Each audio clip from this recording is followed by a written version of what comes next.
महिलाओं पे अत्याचार हो रहे हैं या फिर जो साइबर क्राइम है, और भी पुरानी बातें भी हमने की हैं, उससे भी चर्चा हुई है हमारी, और प्रोफेशन को लेके भी चर्चा हुई है, जिसमें इन्होंने ये एक्सेप्ट किया है कि सारे प्रोफेशन बराबर होते हैं, लेकिन लास्ट में कहते हैं कि नहीं। नमस्कार, मेरा नाम है रूबी और आप देख रहे हैं भारत समाचार दर्शन 24। अधिवक्ता की बात करें तो हमने बहुत सारे अधिवक्ता को देखा है, लेकिन आज मैं ऐसे अधिवक्ता से आपको मिलवाने वाली हूँ जो किसी पहचान के मोहताज नहीं है। राष्ट्रीय संयुक्त अधिवक्ता मंच के प्रदेश मंत्री और सीनियर एग्जीक्यूटिव मेंबर है बार एसोसिएशन की, और पूर्व संयुक्त मंत्री भी इसके पद पर वो पहले रह चुके हैं। अनूप कुमार मिश्रा, अधिवक्ता अनूप कुमार मिश्रा। सर, सबसे पहले तो बहुत बहुत स्वागत है हमारे चैनल में। मैं आप सभी श्रोताओं और आपके दर्शकों लाखों फॉलोअर हैं भारत समाचार दर्शन, मैं बहुत बहुत धन्यवाद ज्ञापित करता हूँ कि आपने समाज में हो रही महिलाओं के प्रति और जो भी क्राइम हो रहे हैं उस पर परिचर्चा के लिए आपने समय निकाला। बहुत बहुत धन्यवाद आपका। सबसे पहले तो मैं आपसे यही जानना चाहूंगी कि आप कौन कौन से केस लड़ते हैं। जैसे महिलाओं के होंगे, बहुत सारे केसेस होते हैं, क्राइम के होते हैं, तो आप कौन सा? देखिए, आजकल सबसे ज्यादा क्राइम किसी हो रहा है छोटी छोटी बच्चियों के, महिलाओं के। यह आजकल आप देखेंगी समाज में कुछ ऐसे नरभक्षी टाइप के जो देखने में तो बहुत सीधे लगेंगे, बहुत सज्जन लगेंगे, लेकिन उनके द्वारा जो यह घृणित अपराध कार्य किया जा रहा है, मैं फौजदारी एक अधिवक्ता होने के नाते मैं उनको न्याय दिलाने का काम करता हूँ।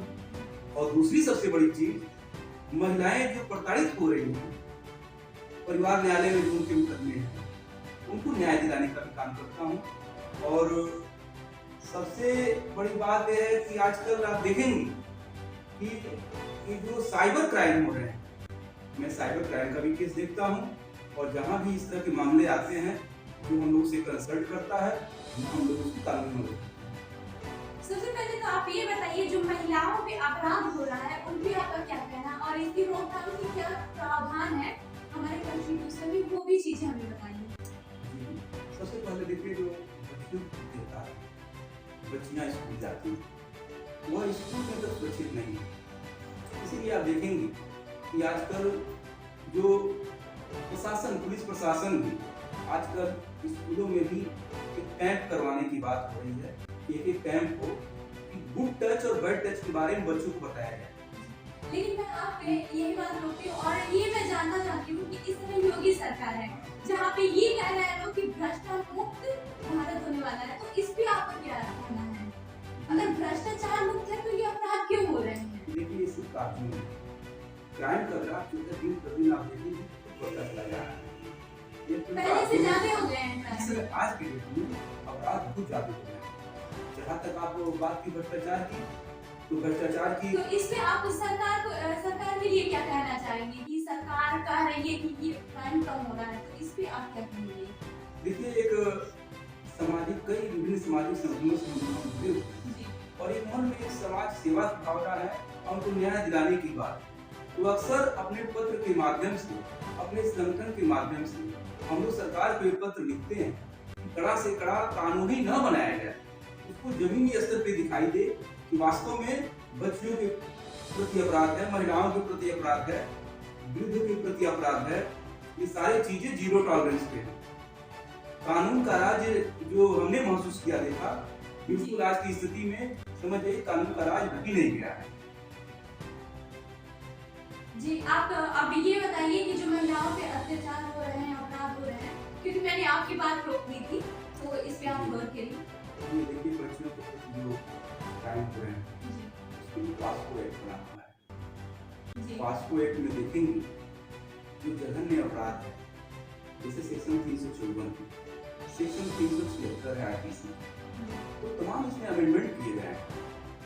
अब इस समय 354 के साथ साथ अब देखिए पास्को एक्ट का भी प्रावधान किया गया है, और उस अधिनियम के अंतर्गत कड़ी से कड़ी सजा अपराधियों को दिलाई जा रही है।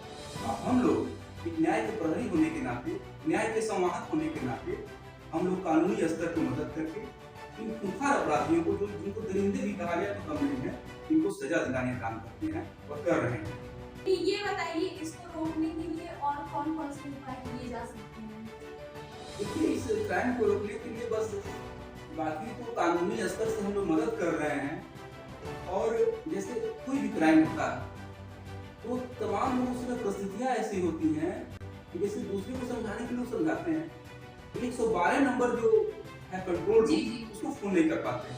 आपको पता होगा जो आरटीआई से भी मांगी हुई है, यदि 112 नंबर पे आप कॉल की हुई है, अब पुलिस कोई एक्शन नहीं करती है तो प्राथमिक स्टेज है, वह जो है रिकॉर्ड होता है, आरटीआई के तहत सूचना उसकी ले सकती है, एक एविडेंस में भी क्रिएट होता है। तो ये छोटी छोटी चीजें हैं। 112 नंबर पे कॉल करें। महिलाओं के ऊपर जो ये अपराध है उसके लिए एक महिला सेल का भी निर्माण किया गया है। इन सारे नंबरों पे आप बात कर सकती हैं। पुलिस कोई कार्रवाई नहीं करती है, उस पर हम न्याय दिलवाने के लिए है। अधिकतर आप देखेंगे कि क्राइम होता है, आप थाने जाती हैं, एफआईआर नहीं होता है। पुलिस ये सोचा कि अरे सरकार का सीधे कहती है आपसे कि गवर्नमेंट का आदेश है कि कम से कम एफआईआर दर्ज हो, क्योंकि हमारे राज्य में तो अपराध है ही नहीं, सिर्फ दिखाने के लिए। और पुलिस जो होती है सरकार के अधीनस्थ होती है, जैसी गवर्नमेंट आदेश देती है उसे करे। तो ऐसे मामलों में 154 सीआरपीसी में यदि आपका एफआईआर आपके लिए दर्ज होती है, चाहे महिलाओं के प्रति हो, चाहे बच्चों के प्रति हो, या समाज के किसी नागरिक के प्रति हो, जो भी क्राइम होता है, उसके लिए प्रावधान किया गया है। एक उर्दू शब्द है इस्तगासा।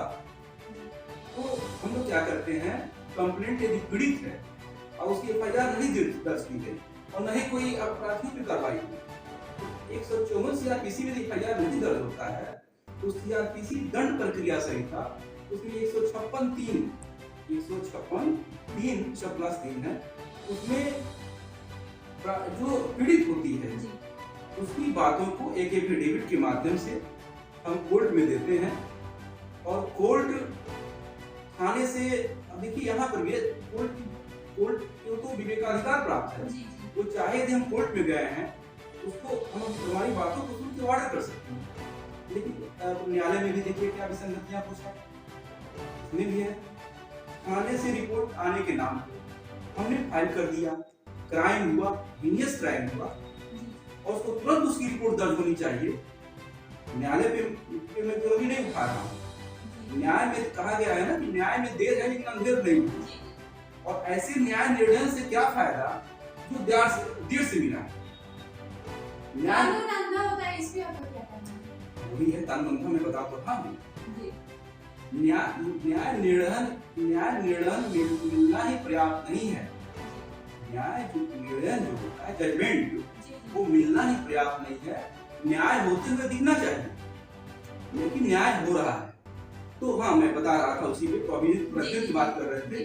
156 सीआरपीसी में हम लोग अप्लाई करते हैं, एप्लीकेशन देते हैं और उस पर कोर्ट में बहस करते हैं। लेकिन बहस करने के बाद भी देखिए क्या होता है, पीड़ित उस कोर्ट में मौजूद होता है और न्यायालय रिपोर्ट मांगती है। न्यायालय का तो ये है कि ये थाने पे महिला गई है कि नहीं, ये बच्ची गई है कि नहीं, जो पीड़ित है चाहे इंजर्ड है वो गया है कि नहीं गया है।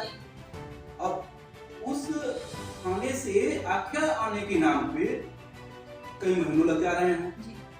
इस संबंध में हम लोग बार एसोसिएशन है, अधिवक्ताओं का संगठन है, हमने हाईकोर्ट से लेके और अपने वहाँ जो हमारे जनपद न्यायाधीश है, हम लोगों ने बात किया है कि इस चीजों पे रोक लगाई जानी चाहिए। 1 से 2 डेट में, 1 से 2 जो तारीख पड़ती है उसमें थाने से आख्या आनी चाहिए। नहीं तो हमारे पास प्राविधान है 350 की नोटिस देके हम लोग न्यायालय जो है एसओ को तलब कर सकती है, ताकि इतना हीनियस क्राइम हुआ और आपने अभी तक इस पर आख्या नहीं भेजी, आप उसको का नोटिस जारी करिए। तो हम लोग जब बात आती है उसको का नोटिस भी थानेदार को तलब करवा लेते हैं न्यायालय में, समझ रही हैं? तो उसमें 56(3) की जब उसमें रिपोर्ट आ जाती है, कोर्ट हमारी बहस सुनती है और उसमें निर्णय देती है कि हाँ ये क्राइम हुआ है, हीनियस क्राइम, और एफआईआर दर्ज है। तो जब थाने से जाता है पेपर, तो थानेदार जो है तब जाके वो दर्ज करते हैं। और दूसरा प्रोविजन है जो मैंने पहले कहा है, उर्दू शब्द इस्तगासा। इसका क्या मतलब? इस्तगासा का मतलब एक परिवाद होता है, कंप्लेंट जिसको इंग्लिश में कहते हैं। क्योंकि पुरानी परंपरा चली आ रही है, हम लोगों की लगभग 20-22 साल की हालत हुई, तो हम लोग भी थोड़ा थोड़ा उर्दू शब्द का प्रयोग कर देते हैं कि कम से कम। तो इस राशा में होता है कि एप्लीकेशन हम देते हैं, उसमें पीड़ित का 200 CRPC 200 है, उसमें बयान होता है। फिर जो है एविडेंस जो क्रिएट होता है, 2 साक्षी उसमें चाहिए, 202 का बयान होता है। फिर हम आर्गुमेंट करते हैं और कोर्ट उस पर तलब करती है बुजुर्ग। ये सारी व्यवस्थाएं हैं कानून में जो हम पीड़ित को न्याय दिलाने में सक्षम हैं। अगर मान लीजिए कि कोई महिला कहीं पे फंस गई है तो वो वहां से कैसे निकले, इसके बारे में थोड़ा बताइए। यदि महिला ऐसे जगह, जैसे आजकल महिलाएं जो हैं जागरूक हो गई हैं, जागरूक तो हो गई है या फिर पढ़ लिख रही हैं, तमाम ऐसे प्रोफेशन में, अब जैसे आप ही मेरा इंटरव्यू ले रही हैं, तो आजकल महिलाएं बाहर फील्ड में निकल रही हैं, काम करना चाहती हैं, क्योंकि देखिए समानता का अधिकार हम लोग को दिया गया है, चाहे पुरुष हो चाहे स्त्री हो, सबको समानता का अधिकार। कभी कभी ऐसे मामले की देर रात तक, चाहे बच्चियां हों, कॉलेज में पढ़ने वाली, मान लीजिए कोचिंग में गई, वहां पे थोड़ा लेट हुआ, उनकी मान लीजिए छुट्टी खराब हो गई, जिस साधन से आ रही है वो साधन ऑटो होगा चाहे जो भी चीज है, उनमें कोई खराबी आ गई, देरी होती है, तो आजकल मोबाइल की सुविधा है, आप गार्जियन को सूचित करिए और सबसे पहले जो पुलिस कंट्रोल रूम का नंबर है आप तुरंत सूचित करिए। जैसा कि आपने बोला कि समानता का अधिकार है, तो ये समानता के अधिकार की जरूरत ही क्यों पड़ी? समानता का अधिकार हमारे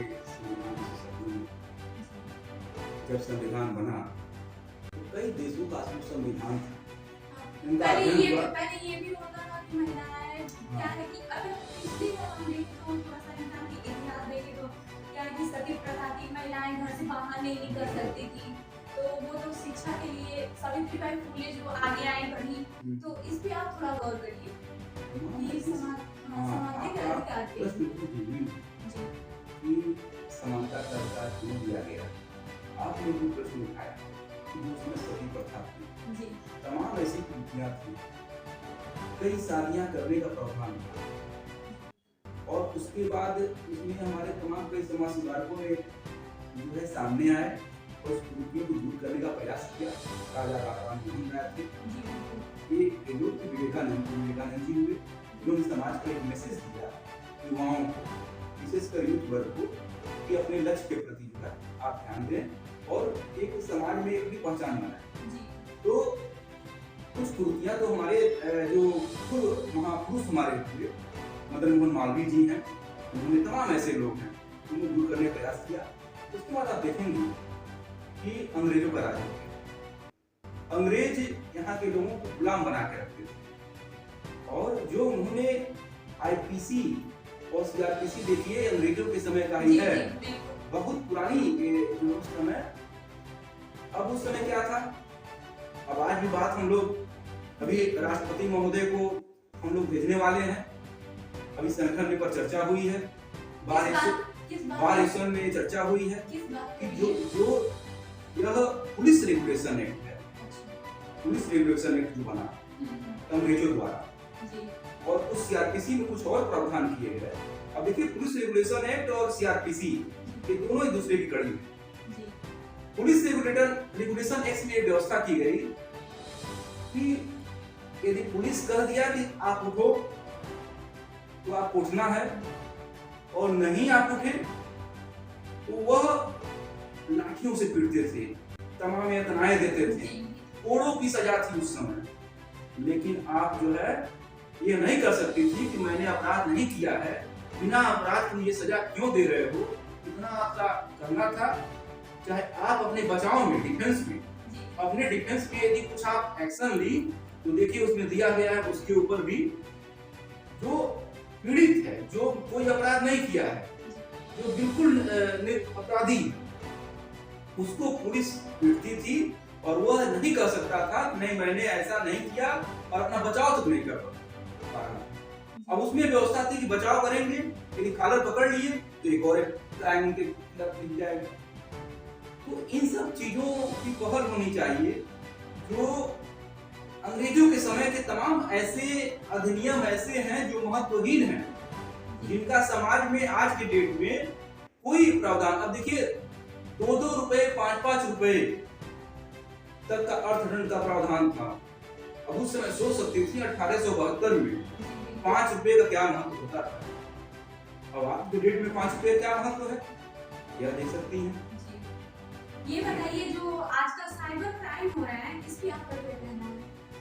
साइबर क्राइम आजकल आप बहुत ज्यादा देखने को मिल रहा है। यदि आप मेरा मोबाइल ऐसी सिस्टम है, यदि आप कॉल तक कर दें, उसमें भी ऐसे ऑप्शन है करके उसके बाद सारे जितने अकाउंट से आजकल देखिए गूगल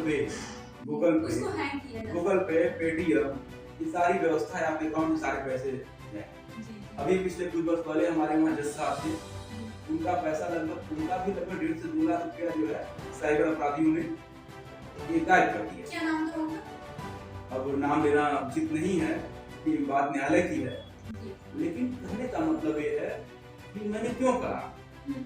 आजकल कोई सुरक्षित नहीं है, ना वो वकील सुरक्षित है, ना डॉक्टर सुरक्षित है, ना टीचर सुरक्षित है, समाज का कोई व्यक्ति इस ठगी से सुरक्षित नहीं है।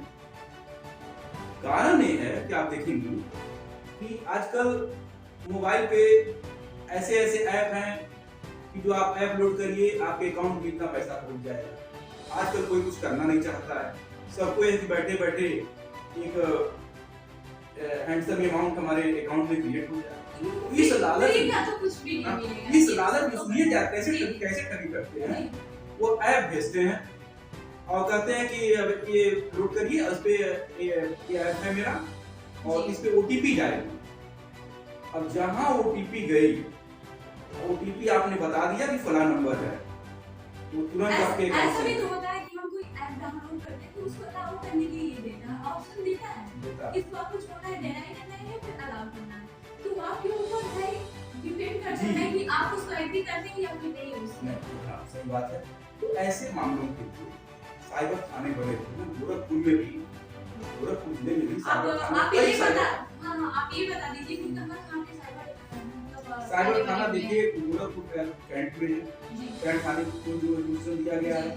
साइबर थाने जो पुलिस लाइन है वहां पर भी साइबर थाने निर्माण। ऐसे मामलों में जो इस तरह की ठगी होती है, तत्काल आप एक सूचना साइबर थाने में देंगे और साइबर थाने में वो आपकी रिपोर्ट दर्ज की जाएगी और रिपोर्ट दर्ज करने के बाद भी न्याय नहीं मिलता है तो कोर्ट के माध्यम से हम लोग सारे आपके जो रिकॉर्ड सारे इसमें रखते हैं कि कब किस वक्त जो है वो कोई ऐप डाउनलोड हुआ, कब वो कैसे क्या है और जिस तरीके से आपकी जो ये गाढ़ी कमाई, मेहनत की कमाई आपके अकाउंट में रहता है और गायब हो जाता है। तो हम लोग यदि वहाँ से कोई कार्रवाई नहीं होती तो कोर्ट से पीड़ित को न्याय दिलाने का क्या हमने बहुत सारी चीजों पे चर्चा की है, महिलाओं पे हो गया या फिर साइबर क्राइम पे हो गया।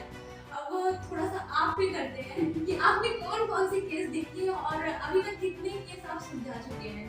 देखिए ऐसा है कि अब तक अपनी लाइफ में काफी अनुभवी लग रहा है और कितने दिन हो गए आपको इस केस में? एक संख्या बताना, लेकिन फिर भी अप्रोक्स उसके आसपास को बता सकते हैं। लगभग 1000 से ऊपर ऐसे केसेस हम लोगों ने किए हैं और उसमें सारे जैसे उसमें फैमिली कोर्ट है, पारिवारिक न्यायालय के मामले हैं, बच्चियों के जो उत्पीड़न हो रहा है उनको न्याय दिलाने के लिए पास्को एक्ट के अंतर्गत।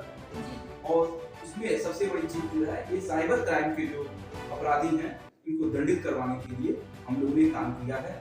लगभग 20 साल से ऊपर हुए बालक विषय में और हम लोगों ने जिस वक्त लॉ एकेडमी से एजुकेशन लेने के बाद हम लोगों ने शपथ लिया कि समाज को न्याय दिलाने के लिए जो कुछ भी हमसे बन पाएगा हम करेंगे और हम लोग करेंगे। बहुत सारे ऐसे स्टूडेंट हैं जो ना कर रहे हैं, तो उनके लिए आप क्या कहना चाहते हैं और इस प्रोफेशन में आना चाहते हैं? ये तो आज की बहुत अच्छी बात है। जब हम लोग कानून की शिक्षा ले रहे थे तो यूनिवर्सिटी हुआ करती थी। आज उस समय बर्बाद होता था। जैसे बीएससी ग्रेजुएशन करने के बाद काम किया गया, बीएससी करके 3 साल का उस समय बर्बाद होता था और उसके बाद 3 साल का समय, क्योंकि हम लोग के समय सेशन लेट था तो लगभग 4 साल भी लग जाते थे कंप्लीट करते समय, तो सेशन 1 साल बैक चल रहा। आज जो आपने बताया बहुत बढ़िया, बहुत अच्छा क्वेश्चन आपने रेज किया कि जो लॉ जो है, लॉ के फील्ड में जो नए लड़के आ रहे हैं 12 स्टैंडर्ड की बात 5th ईयर की 5 वर्ष की जो है आजकल कोर्स अवेलेबल है अपने वहाँ डीडी यूनिवर्सिटी में भी। यहाँ पे देखिए 5 साल के कोर्स है और इससे हमें तो बहुत खुशी होती है कि आजकल हमारे कैंपस में आप देखिए इस समय कैंपस में हमारे चारों ओर आज की डेट में लगभग 300 से ऊपर हमारे महिला अध्यापिका काम कर रही हैं और सबसे अधिक जो ट्रेनिंग जो लाभ कर रही हैं 5 साल के एजुकेशन की शिक्षा ले रही हैं वो भी आगे प्रैक्टिस कर रही हैं। अब हम लोग उनको सिखाने का प्रयास करते हैं कि जो भी चीज है हम लोग बताते हैं। देखिए आप लोग आए हुए हैं, एक डायरी अपने पास रखिए और उस डायरी में आपके जो सीनियर हैं एक अच्छे वकील आप तभी बनेंगे क्योंकि भविष्य आपका देखिए या तो वकील बनेंगे चाहे जज बनेंगे, तो आप ये दोनों में काम है। तो जो आपके सीनियर एडवोकेट जो हैं कोर्ट में बहस कर आर्गुमेंट कर रहे हैं, जिरह कर रहे हैं, उस चीजों को नोट करिए आप किस मामले में किस पॉइंट पे हमारे सीनियर ने क्या जिरह किया, जिरह में कौन कौन से क्वेश्चन जो रेज करने चाहिए जिससे हमारा केस मजबूत हो। तो केस को मजबूत करने के लिए, स्ट्रांग बनाने के लिए आपको ध्यान देना है। तो इस वजह से आप जो है एक अच्छी लॉयर साबित होंगी, जो हिस्ट्री में जाएंगी और आप जो है देश की सेवा करेंगे। हम देखिए आने वाले युवा अभिभावकों को संदेश देना चाहते हैं कि आप मनोयोग से इस फील्ड में आइए। ये फील्ड बहुत बढ़िया है। हम तो बताते हैं कि इस फील्ड में प्रतिष्ठा भी है, समाज सेवा की भावना है।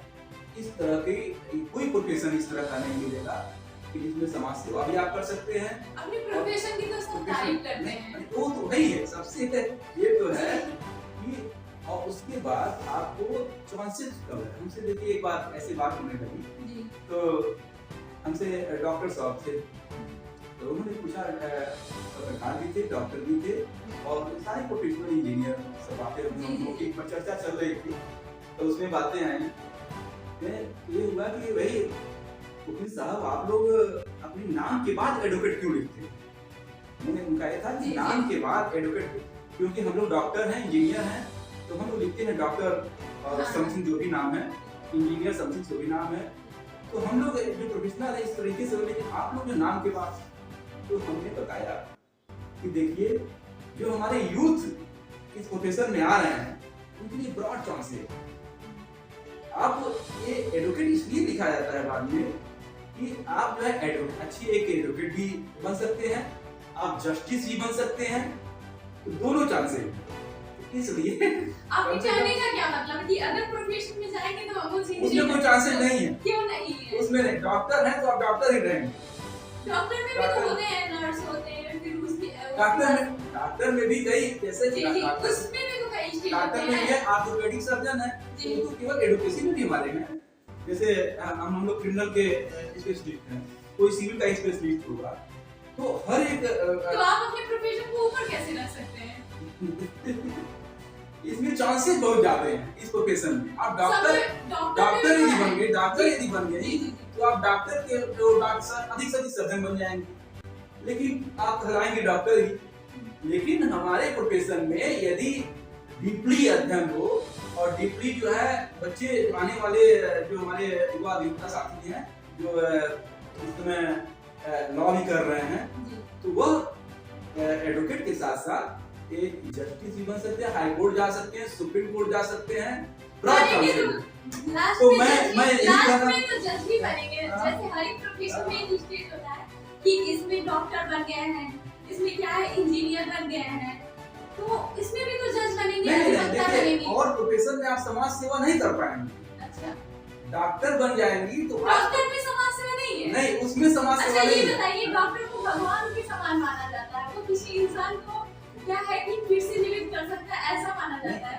डॉक्टर को भगवान, आप जाके देख लीजिए आजकल जितने नर्सिंग होम क्रिएट हो रहे हैं और जितने हॉस्पिटल हैं, कुछ को 1-8% छोड़ दीजिए, बाकी जब क्या वो डॉक्टर भगवान कहलाने के लायक हैं? वो तो आप बताएंगे ना। बताएंगे, हम तो देख ही रहे हैं। आप अपने पेशेंट को लेके जा रहे हैं हॉस्पिटलों में भी, देखिए कई हॉस्पिटलों के खिलाफ हम लोगों ने केस किए हैं और उनको सजा दिलवाने का भी काम किए हैं। तो कई पीड़ित आप अपने किसी पेशेंट को लेके जा रहे हैं, आप तो पत्रकार हैं, समाज में कई तरह के मामले इस तरह आते होंगे। जी बिल्कुल। आप किसी नर्सिंग होम में जा रहे हैं किसी पीड़ित को लेके, और ईश्वर न करे कि उसके साथ कोई कैजुअलिटी हो गई, यह डेड बॉडी का भी पैसा ले लेते हैं। तो जब तक डेड बॉडी नहीं निकलने देते हैं, जब तक कई लाखों रुपए आपसे नहीं ले लेते हैं। समझ रहे हैं कब का मानवता रहे आपने भगवान की दी। एक मिनट हम ये नहीं मैं नहीं कर रही, ये लोग करते हैं, उनको भगवान का दर्जा दिया गया है। यह पहले भगवान का दूसरा रूप माना यह पहले का और मैं ये भी बातें और आपने जैसे कहा कि वो लोग लाख रुपए ले लेते हैं तब डेड बॉडी छोड़ते हैं, तो अधिवक्ता हम लोग तो निःशुल्क काम करते हैं। हम लोग आपसे बताएं जो समाज के बेबस हैं, गरीब हैं, जो लाचार हैं, हम लोग तो उनको बता रहे हैं 20 साल की प्रैक्टिस हुई, तो अभी किसी क्लाइंट से मैंने ये नहीं कहा कि आप मेरी इतनी फीस दे दो। तो सब लेकिन आपने नहीं कहा, लेकिन और भी बहुत सारे हैं हम लोग निःशुल्क मदद करते हैं। जो बहुत सिर्फ केस लड़ने के लिए, लंबा खींचने के लिए क्या है कि जो जाते हैं उनके पास उनसे पैसे लेते हैं। अब आपकी बात आपके प्रोफेशन में तो ऐसा है। अब आपकी बातों में बता रहा हूँ कि यह जो मैंने बताया कि हम लोग निःशुल्क मदद करते हैं, लीगल रेमेडी उपलब्ध करवाते हैं, लेकिन जहाँ तक फीस की बात है, एक समाज का एक बहुत बड़ा व्यापारी हमारे पास आया, वो करोड़पति है, और उसे हमारा तो प्रोफेशन है, इसको नोबेल प्रोफेशन बोला जाता है। तो यदि वो फीस देता है, यदि उनसे हम फीस लेते हैं, तो इसमें गलत क्या है? ये गरीब मैं गरीबों को प्रताड़ित करके, लेकिन यहाँ तो हॉस्पिटल वगैरह में देखेंगी कि वहाँ पर किसी गरीब को नहीं छोड़ते हैं। उनकी नजर में ना कोई गरीब है, ना कोई कमजोर है, ना बेबस है, ना लाचार है। इस बात को आप मानिए। और आप आजकल आपके भी चैनल से हैं, और कई आपने समाज में देखा है, कई जगह ये सब चीजों को। मैंने वकीलों को भी ऐसे देखा है, ऐसा नहीं है कि मैं ऐसे हवा में बातें कर रही हूँ। आप खुद देखे होंगे, आपने खुद अभी पहले कुछ देर कहा कि ऐसा है हमारे प्रोफेशन में। कहा कि देखिए हम फीस नहीं मांगते, फीस जो है मैं आपकी बात नहीं कर रही हूँ, और भी लोग हैं, मैं उसकी बात कर रही हूँ। ये है हर जगह कुछ अपवाद होते हैं, आपकी बात से सहमत अपवाद है। कुछ लोग जो है इस प्रोफेशन में आपकी बात समझ गया कि आप क्या करना चाहती हैं, और हमसे क्या करवाना चाहती हैं। ऐसे लोग कुछ लोग हैं कि जो टेंडर ले लेते हैं कि आपका केस है, आप 2 लाख दे दीजिए, मैं आपको न्याय दिलवा दूंगा। जज साहब से हमारे संबंध है, वो जब ऑर्डर नहीं होता है, वह वकील हमारे एसोसिएशन को संपर्क करता है, जब हमें जानकारी होती है, तो हम लोगों ने एक सर्च कमेटी बनाए हुए हैं।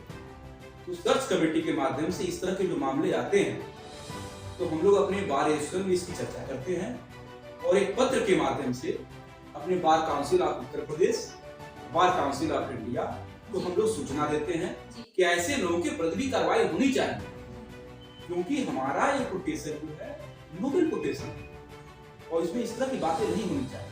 और दूसरी चीज, तो इस समय आप देखेंगे तमाम ऐसे लोग भी जो अधिवक्ता नहीं है, कोट पहन ले रहे हैं, अधिवक्ता की टाई लगा ले रहे हैं, एक फर्जी अधिवक्ता के लिए।